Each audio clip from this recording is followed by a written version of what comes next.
Alam nyo ba ang pinakamagandang gawin ngayong araw ng linggo?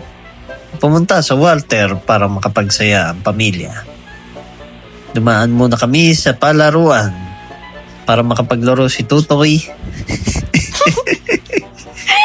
Pag konting baril-barilan, kami mag-ama, tag-drive ng kotse ang asawa kong pabangga-bangga. Dumaan din kami sa paborito ng aking anak, donuts. Sarap.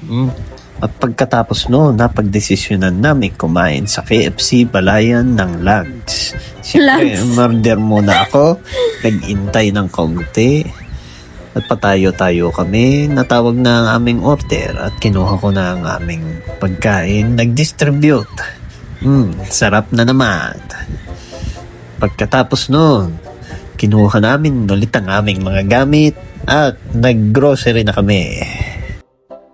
Yan, choco pie. Yan, masarap yan. Bilhin nyo din ulit yan. Endorser ako niya. Yan.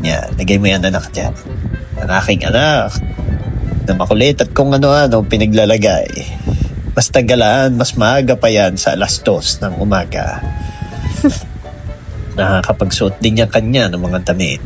At yan, mga kalahating oras kami naghintay sa pila dahil sobrang dami. Kompleto na ulit ang aming 1 buwan na supply.